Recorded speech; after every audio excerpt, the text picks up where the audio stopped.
Saludos amigos de Marullo. Aquí estamos una vez más compartiendo con ustedes un diálogo franco y abierto con mis dos compañeros. Por ahí está Ana Teresa Toro desde Río Grande. Sí, presente. Pedro Reina, ¿desde dónde en el día Desde de el hoy? estudio B de Marejada Studio. Allá en Miramar.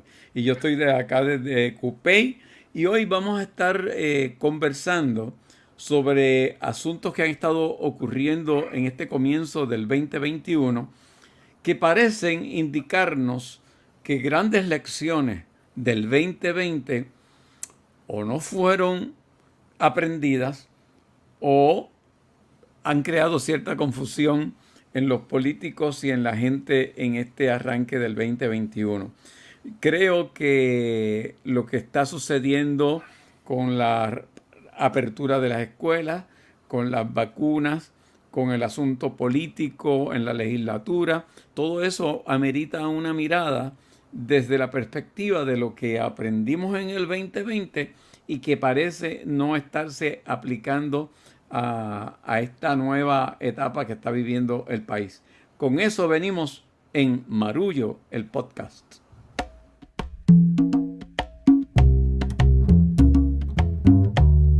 Bueno, queridos amigos, estamos, como ustedes saben, con ustedes semana tras semana, y para las personas que han entrado a Patreon a expresarnos su compromiso de apoyar este proyecto que hacemos con tanto cariño, les damos las gracias, y a las personas que tengan curiosidad e interés por apoyar este podcast pueden entrar a www.patreon, se escribe patreon.com/Marullo Media, y ahí hacen su compromiso y de esa manera accederán a contenido exclusivo y a una serie de regalos que les vamos a estar enviando mensualmente. Así que ya saben que en Patreon pueden entrar y apoyarnos. Muy bien. Bueno, pues marullistas, marulleros, Marullistas unidos jamás serán vencidos. jamás serán vencidos. Intentarán vencerlos, pero no lo lograrán.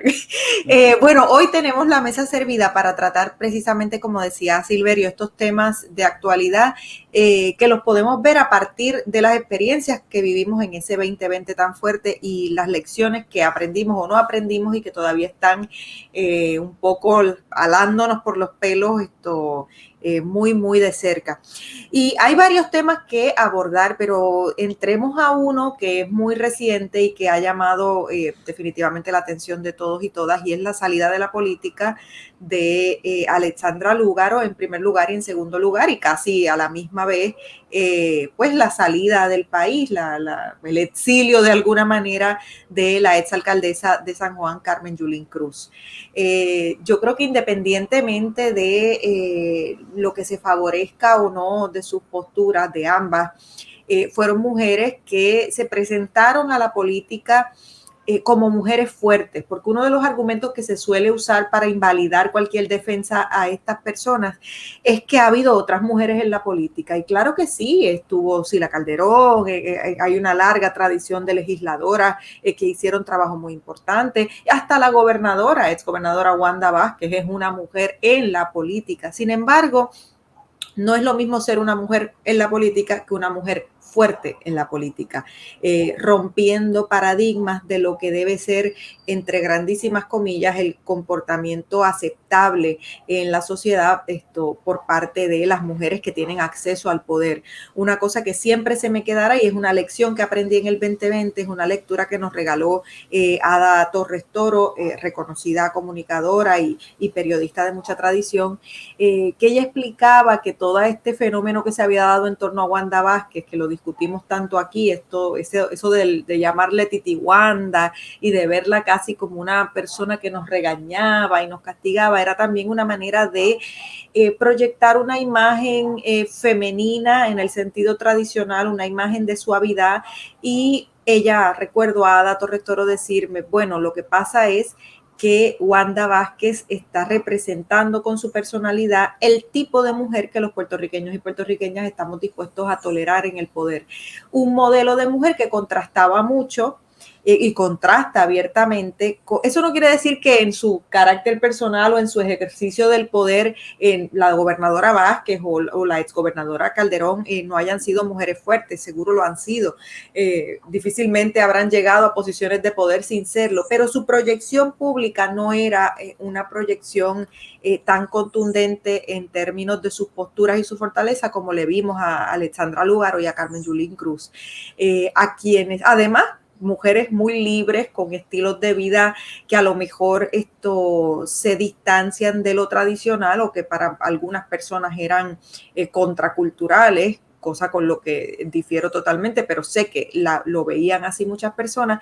Entonces, esa fortaleza, esa libertad, esa fuerza de carácter es algo que creo que el país no estaba dispuesto a tolerar y que no les iba a perdonar nunca que se hubiesen salido del redil. Entonces, me apena mucho la salida de la política de ambas. Creo que una lectura que se le puede dar a esa salida es la lectura castigo.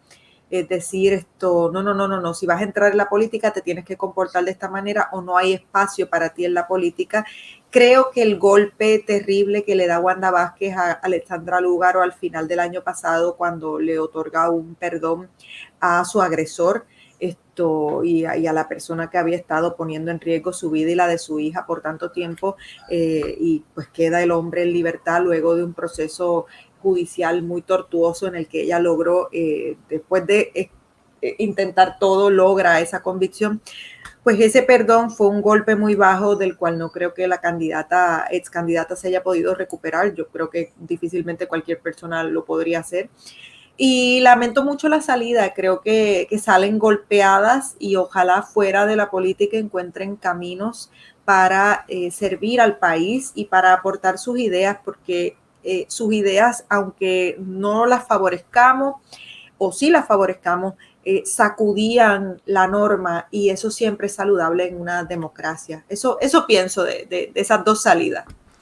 Creo que habría que hacer también la distinción que hay una diferencia entre una mujer en la política que es parte del sistema y eleva su voz, etcétera, dentro de los partidos tradicionales, y mujeres como es el caso de Alexandra Lúgaro y Carmen Yulín, que en cierta forma cuestionaban el sistema y pretendían plantear cosas diferentes a lo que el sistema está acostumbrado. Y me parece que eso hace más difícil la labor de ellas en una sociedad como la que estamos viviendo, donde el machismo es una construcción social del cual muchas veces no nos damos cuenta, a menos que no tengamos como que las antenitas bien paradas para estar conscientes de eso. Hoy yo discutía a través de Twitter con una persona que se identifica, oigan esto, como obviamente mujer, abogada e independentista, y lanzó posiblemente el ataque más visceral de los que vi en Twitter contra Alexandra Lúgaro.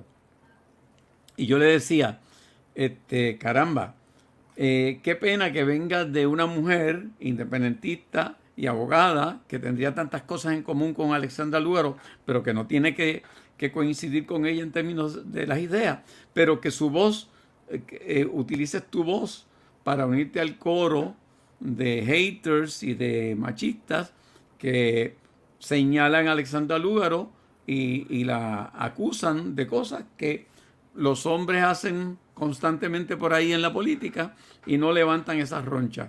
Si hay alguien en Puerto Rico que ha sido más visceral y más irrespetuoso con la prensa, con sus compañeros de partido, con sus adversarios, que Tomás Rivera Chat, y la prensa y muchos medios no se atreven a enfrentarlo de la forma en que lo hacían contra Alexandra. Y a mí me parece que todavía falta una reflexión muy grande que hacer sobre ese asunto, porque creo que muchos no han entendido del 2020 que aquí se creó un espacio político nuevo gracias a esta mujer que se atrevió en el 2016 lanzarse sola y en el 2020 integrar una organización que ha creado un multipartidismo incipiente en el país que me parece histórico. Yo quiero comenzar mi reflexión diciendo que yo pienso que la exgobernadora Wanda Vázquez es una de las figuras más viles de la política puertorriqueña. No quiero dejar medias tintas. Creo que hubo maldad en sus actos.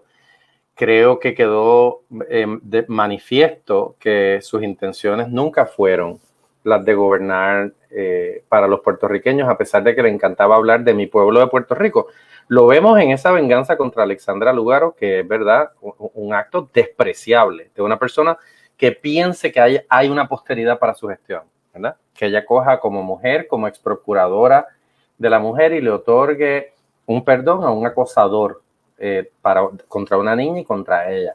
Lo vimos cuando intentó al encontrar maneras de nombrar a su esposo al tribunal apelativo. Así que dejando a doña Wanda al lado, que creo que es una buena fortuna haber salido de ella, creo que Alexandra Lúgaro fue una mujer que desafió el sistema y los estereotipos y se atrevió a ser una madre soltera que tenía una pareja que no era su marido, que era atea y que se atrevía a conversar con otras fuerzas del espectro político, y creo que en lo personal ha pagado un precio alto. Es impresionante la misoginia contra su gestión, a pesar de que es una mujer inteligentísima. Yo tuve la oportunidad en esta campaña de entrevistarla junto a ustedes y la entrevisté en el Teatro de la Universidad de Puerto Rico para el Teatro Invita, y pude constatar que es una mujer de intelecto sólido y creo que es una gran pérdida para Puerto Rico. Quisiera consolarme pensando que se trata de algo que sea pasajero y que ella encuentre la fuerza y la motivación de nuevo para incursionar, porque yo creo que ella conversó muy bien con el electorado joven y yo aplaudo que una mujer se atreva a decir: yo corro y no creo en Dios y creo que puedo hacerlo de una manera ética y honrada. Y creo que también, ¿verdad?, reconociendo la veta tan fuerte del fundamentalismo cristiano que hay en Puerto Rico, pues eso es imperdonable porque desafía muchas cosas. La alcaldesa Carmen Yulín Cruz, un caso un poquito más complejo, porque yo creo que había una obra, ¿verdad?, de varios años en la alcaldía, y creo que ella comenzó con mucho ímpetu y al final terminó siendo muy inconsistente como alcaldesa. Yo creo que algunas de las inconsistencias de ella le costaron. Ciertamente también una mujer que desafió al presidente de Estados Unidos y que puso en evidencia la mojigatería de Ricardo Rosselló Nevares inmediatamente después de María, de andar con un teléfono tomándose selfies cuando la gente se moría en los 4 rincones de Puerto Rico por falta de electricidad y a causa directa del huracán. Y creo que fue desgastándose en lo personal la figura de la alcaldesa, porque recordemos que cuando ella lanzó su campaña dijo: no me dejen sola, que a mí me pareció que delataba muchísimo la debilidad y la inseguridad con la que ella cometió el partido, la candidatura por el partido. Recordemos que se decía que ella iba a cruzar del Partido Popular Democrático a estar con Alexandra Lúgaro y Manuel Natal en Victoria Ciudadana, pero tomó la decisión de correr bajo la insignia del PPD y la insignia del PPD la enterró, porque, ¿verdad?, esa es otra discusión, ¿verdad? ¿Hasta cuándo puede durar el PPD sin darse cuenta de que en realidad no es un partido sino una funeraria? Hasta ahí lo dejo, pero también quiero, un último comentario. Quisiera pensar que Carmen Yulín Cruz en alguna capacidad puede servir todavía al país porque tiene una experiencia vasta y creo que es una gran portavoz de las causas puertorriqueñas. Me gustaría que de alguna manera se insertara, como ya lo hizo los medios de Estados Unidos, para colonizar a Puerto Rico y para aumentar el perfil y educar sobre la situación de la isla. Qué bueno que traes eso, y quiero decirles que hoy, además de perros, que a veces se escuchan aquí en Río Grande los perros, ahora se escucha la lluvia, que también tenemos sonidos muy lindos aquí en Río Grande. Pedro, me provoca mucho lo que traes sobre Carmen Yulín, porque definitivamente estamos ante una mujer que cuando iba a anunciar cuál iba a ser su aspiración paralizó el país. Yo recuerdo esa conferencia de prensa, todo el mundo la cubrió, hubo transmisiones en directo, o sea, había un interés real por cuál iba a ser el camino que ella iba a asumir, porque además se le reconocía como la figura más prominente y de liderato tras el paso del huracán María. Ella se convierte en la voz, de alguna manera, de los puertorriqueños. les gustara o no que ella nos representara, no importa. En los medios de comunicación estadounidenses, en el momento de mayor confrontación con el presidente Trump, quien estuvo allí para decir, nos estamos muriendo, la ayuda no llega, en palabras textuales fue ella, y eso fue muy importante. Entonces, eso le ganó a ella un poder político y un apoyo en los Estados Unidos que pensamos que iba a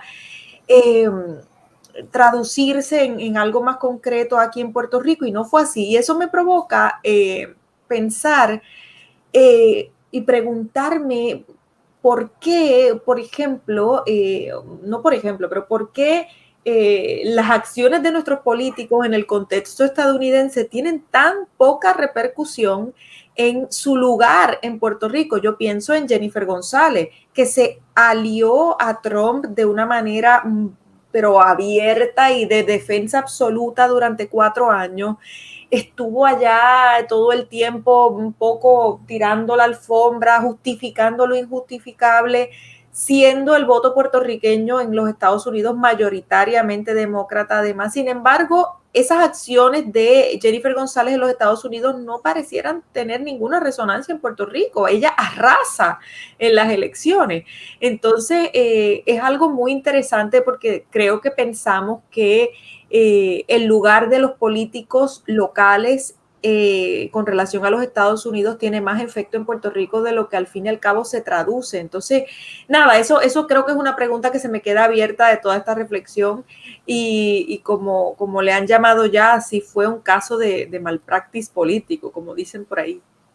Creo que podría empatar con lo que estás diciendo con otra mujer, que es la juez presidenta del Tribunal Supremo de Puerto Rico, Maite Oronoz, quien se ha dicho esta semana que está siendo considerada para ocupar la vacante que dejara el juez Juan Torruella en el circuito de apelaciones de Boston, el primer circuito de apelaciones en Boston. A mí me parece que ahí, aunque no se diga, me parece implícito un hecho de que ella, por ser una mujer que es lesbiana, que es madre de una niña y un niño con su pareja, que dijo abiertamente lo que era, no se ha escondido en las juramentaciones, etcétera, para presentar su pareja, y que es parte de una minoría política dentro del Tribunal Supremo de Puerto Rico, el que haya optado por estar disponible para una plaza en Boston también nos deja saber que obviamente no se sentía o no se siente cómoda dentro del ambiente político partidista del país, y que también opta por de cierta forma retirarse. Y me parece que esto nos debiera hacer reflexionar, porque estamos hablando de 3 mujeres sumamente importantes, inteligentes, con un peso en sus opiniones sobre la vida diaria del país, que de pronto optan en cierta medida de hacer mutis, porque obviamente es fuerte la carga de lo que está planteándose en el país respecto a mujeres con liderato y con una voz fuerte. Sin embargo, contrasto con una cuarta mujer que podemos traer a colación, y que tiene que ver con la secretaria de Educación, que la semana pasada hizo un papelón muy grande frente a todo el país. Yo inicialmente tengo que confesarles que pensé que ella tenía alguna discapacidad de la cual yo no estaba consciente. Pero posteriormente, cuando vi que la discapacidad se le quitó cuando alguien del PNP le hacía preguntas, entonces pensé que o era una discapacidad selectiva o era una estrategia, cosa que posteriormente varios legisladores denunciaron como una estrategia de consumirle el tiempo a los que no eran afines a ella. A mí me parece que ese tipo de personas que le juega al sistema, que se convierte en ficha del sistema, ese tipo de personas usualmente no tiene los problemas de discriminación o de ataque. Simplemente están ahí, son una ficha porque les conviene al sistema. Pero cuando hay mujeres con una voz fuerte que quieren hacer las cosas como hay que hacerlas, entonces esas son discriminadas y en cierta forma obligadas a salir del ámbito político. Pedro. Pedro está congelado, pero yo quiero, en lo que Pedro se descongela y no está en Texas, que hay tantos puertorriqueños sufriendo allá, esperamos que estén Congelado. seguros, congelados, que estén a salvo. Y qué pesadilla para tantos hermanos y hermanas puertorriqueños que seguro escuchan el podcast Marullo. Ojalá les estemos llevando, si no calor literal, un poquito de calor humano. Porque me imagino que muchos se fueron huyendo de todo lo que se sufrió durante el tiempo de María y tener que estar allá en una circunstancia similar, pero con el agravante del frío, es que no me quiero imaginar lo que están pasando. Pero eso que dices, Silverio, de esa otra mujer que traes a colación, a mí me parece súper importante. De hecho, hace poco escribí una columna que tenía que ver con ese pobre desempeño, porque es que no quiero que esto suene a que estamos haciendo una gran argumentación simple y sencillamente porque se trata de mujeres en la política. No, sí hay algo evidente, esto que es esa doble vara que hemos escudriñado y hablado en este podcast muchísimo y se discute constantemente en el país. Sin embargo, esa doble vara no puede tampoco eximirnos de analizar las cosas en su justa perspectiva, y la secretaria de Educación, de quien uno esperaría no solamente un desempeño adecuado y administrativamente eficiente, uno esperaría además que sea el rostro de la educación en Puerto Rico, porque esos nombramientos tienen un valor de eficiencia, pero también tienen un valor simbólico, que le den tranquilidad al país de que la persona que esté en esa posición es la que mejor puede representar los valores de ese departamento, de esa institución, de la educación del país. Entonces, verla hablar de esa manera sin tener ningún impedimento que le precisara de ese tipo de desempeño, pues sí es algo que es criticable, que es señalable. Rápidamente saltaron a defenderla diciendo, no, dicen eso porque es una mujer. No, precisamente porque es una mujer y le reconocemos su legitimidad de estar en la posición, pues exigimos de ella lo mismo que de cualquiera. Esto no se trata de excusarla por ser mujer, al contrario, el respeto más grande que le podemos dar a la secretaria es exigirle lo mismo que se le exigiría a cualquier persona que ocupe ese lugar, ese puesto. Y eso me lleva a pensar, por accidente, no lo tenía en la mente, pero de repente está todo conectado, eso me lleva a pensar en el escarmiento que se le ha dado a la alcaldesa de Loíza, Julia Nazario, por atreverse a decir algo que es evidente. Ella habló del machismo en el Partido Popular, y no solo en el Partido Popular, sino en el PNP también, y de pronto ha salido el gran tapaboca institucional contra la alcaldesa. Ha tenido ella que ir a la televisión nacional a defenderse, y creo que lo ha hecho muy bien, porque les recuerda a todo el mundo que decir que una institución es machista o tiene este tipo de conducta es parte de hablar de un problema que no está resuelto, y si se formó tanto revuelo precisamente es porque no está resuelto, y machistas son todos los partidos sin excepción, porque la sociedad lo es. Entonces, son nuevamente mujeres fuertes que encuentran cómo torear y cómo navegar estas aguas, y a las que debemos criticar de frente. Ese es el acto de mayor dignidad que se le puede dar, según mi perspectiva. Creo que Pedro regresó y nos puede ayudar a amarrar esta idea que ya va, mira, ya viajó por Texas, dio varias vueltas y está de regreso. Pedro, ¿estás ahí? No, parece que no, parece que seguimos tú y yo en este diálogo Back to back. A dúo. Mira, me parece que el asunto que se denuncia por parte de la alcaldesa de Loíza, y creo que también tenía que ver un poco con la alcaldesa de Morovi, si no me equivoco, Sí. que aspiraba la de Morovi a limpiamente a la posición de presidenta del Partido Popular Democrático y hubo unas movidas por ahí como para sacarlas de carrera que provoca a su vez la denuncia de la alcaldesa de Loíza. Me parece que es un asunto que los partidos políticos debieron haber aprendido del 2020 y no lo han aprendido. Me da la impresión que en las actuaciones de Pedro Pierluisi con respecto al nombramiento de la Secretaría de Educación y el Partido Popular con respecto a la selección de su presidente, parecen ignorar la diversidad que el pueblo manifestó en las elecciones.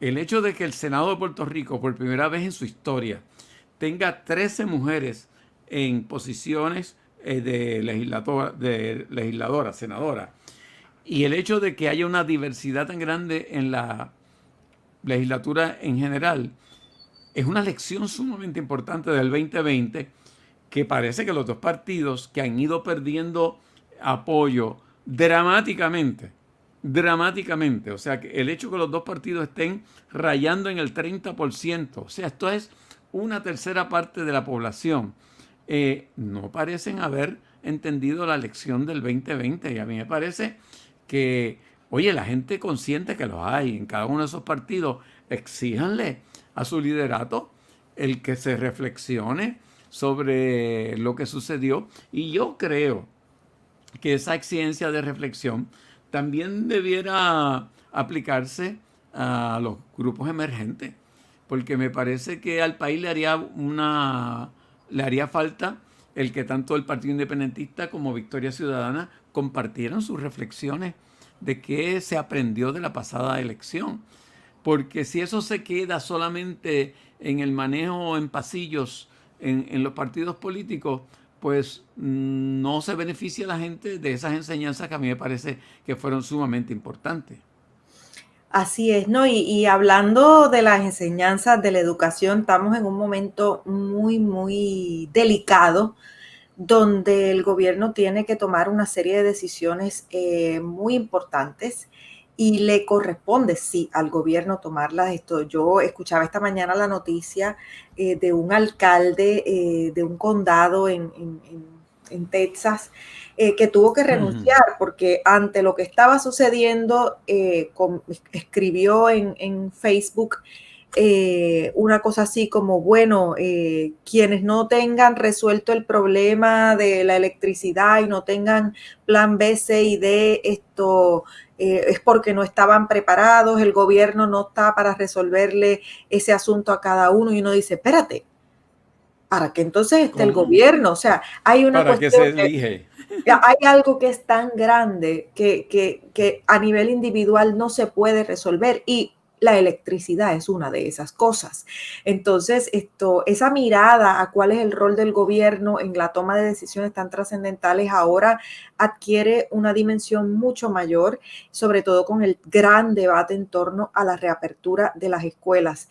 Estamos inmersos en ese debate y no sé qué piensas, Silverio, no sé por dónde van tus reflexiones en ese sentido. Yo creo, como tanta gente, que el regreso a clases presenciales tiene que ser una prioridad, pero tiene que ser una prioridad dentro de la racionalidad. Tiene que ser una prioridad no movida por una promesa de campaña, no movida por dar un buen anuncio a principio de año, sino tomando en consideración la importancia que tiene la educación para nuestro pueblo. Y yo creo que todo el mundo coincide en que hay que propiciar el regreso a clases presenciales, pero también la mayor parte de la gente tiene serias preocupaciones porque aquí no se ha tenido un cuidado con respecto a la pandemia, de establecer unos controles que hayan sido realmente efectivos para controlar la pandemia. Ha dejado mucho que desear lo que le llaman el contact tracing.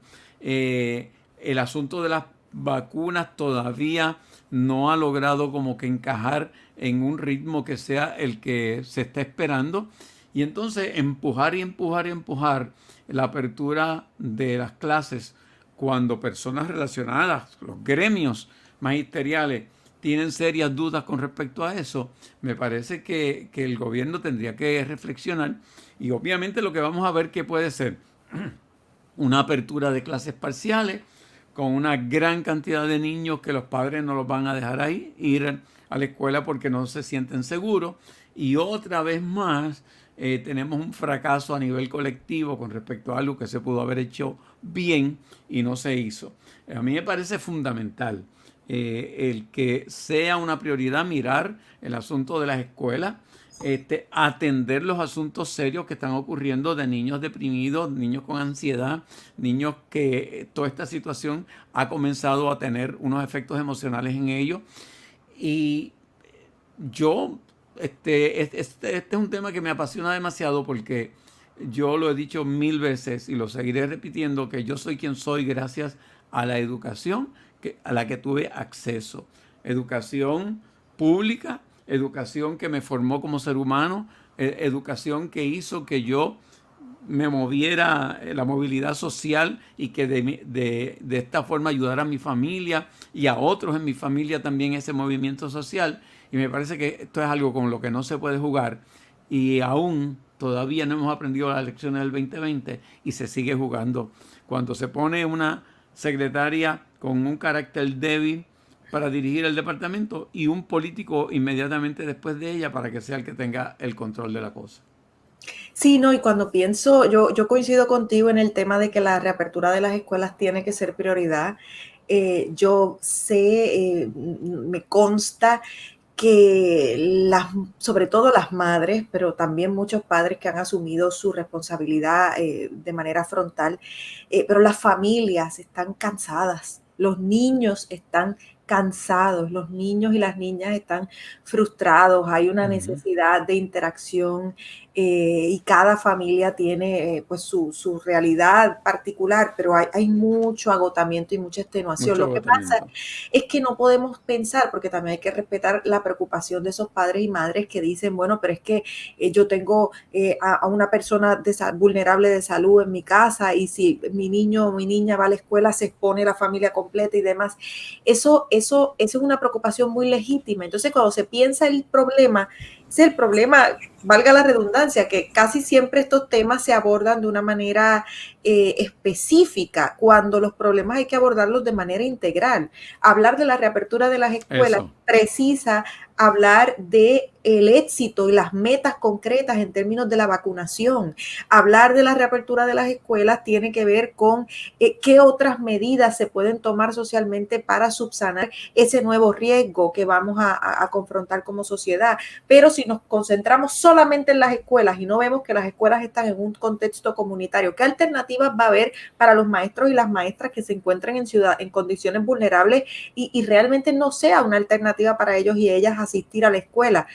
Y lo mismo con los niños y las niñas y los padres y las personas que trabajan en toda la estructura de limpieza, de comedores, de administración de la escuela. O sea, es pensar en el problema desde una manera más compleja que simplemente si es o no riesgoso, es dónde vamos a colocar los balances que como sociedad tenemos que tener para dar este paso, porque realmente es urgente tener en cuenta la educación de nuestros niños y nuestras niñas prioridad. Como prioridad. Ahí está Pedro. Ha vuelto.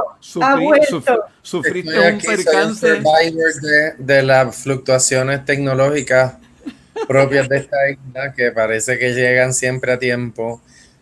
Concurro con que el tema de las escuelas es un tema importante. Creo que debemos entenderlo en el contexto de que la niñez de este país y la juventud ha vivido una cadena de traumas muy grande y que la vuelta a la escuela y a alguna normalidad puede dar acceso a las redes de apoyo que son necesarias, inclusive para los maestros y para el personal del departamento.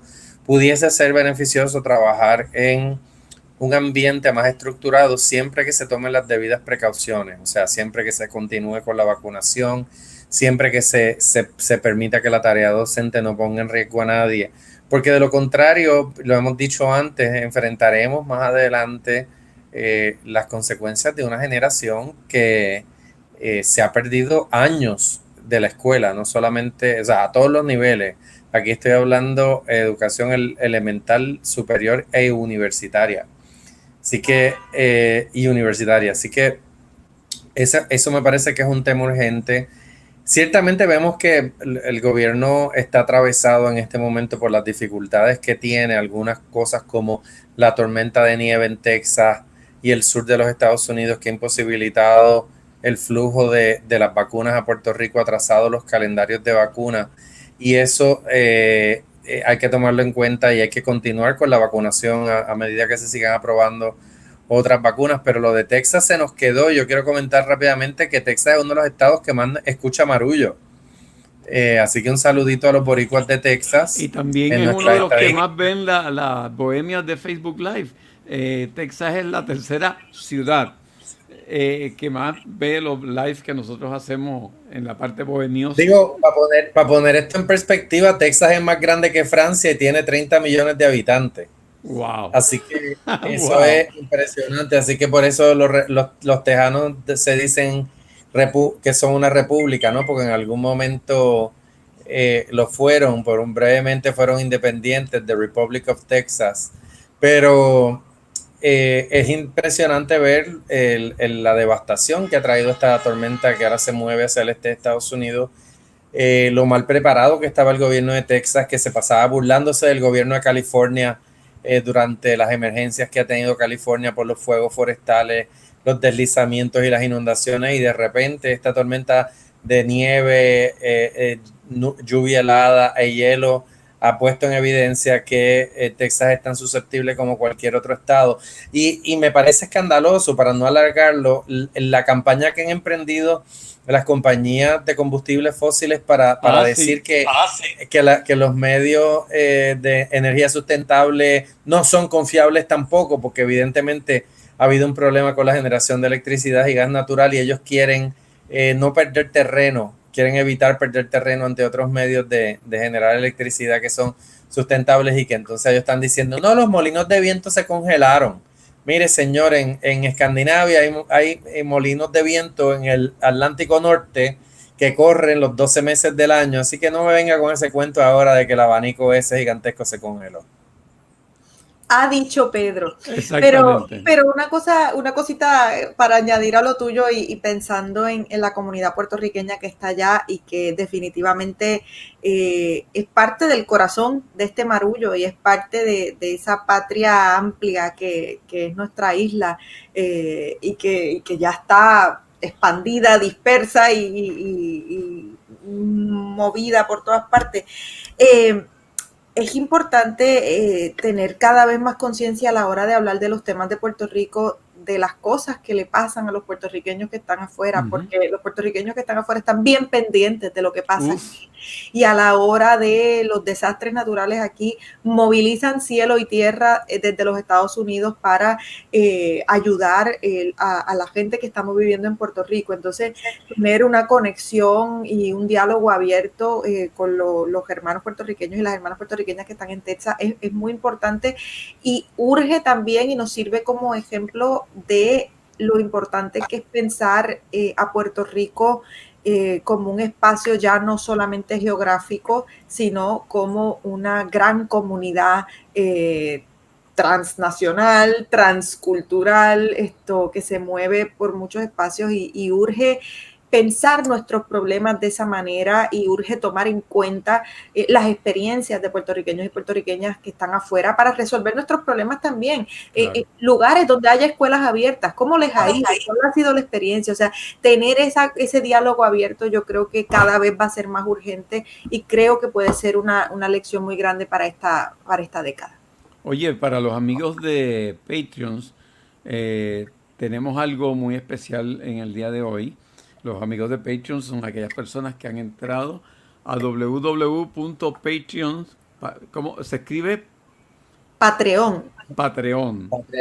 Que es una forma de usted colaborar para que este podcast siga expandiendo sus posibilidades investigativas, de alcance a otras personas, pero usted se convierte en cómplice con nosotros de eso a través de sus aportaciones y nosotros premiamos esa complicidad con un material usualmente inédito, que solamente hacemos para ustedes y que lo pueden escuchar inmediatamente después de la emisión de Marullo. Pues yo voy a sugerir el que, como estas cosas que han estado sucediendo en este primer mes y medio nos ha provocado muchas emociones, que si queremos cada uno su descarga favorita. ¿Qué cosa te ha provocado los deseos de meter una descarga? Eso se lo vamos a dejar para compartirlo con los amigos de Patreon. Ahora tan pronto cerremos esta emisión, que siempre se la dejamos con una reflexión final al compañero Pedro Reina Pérez. La reflexión final y la cortina me tocan a mí. Tú eres el telonero, telonero. Yo soy el telonero, muy bien. No, me parece que los incidentes en el mundo están ocurriendo con una velocidad pasmosa, y ciertamente Puerto Rico no es la excepción, que a veces nos pensamos alejados de todos. Nos hemos dado cuenta en estos tiempos que nuestra comunidad, ¿verdad? Somos una nación diaspórica, estamos en todas partes.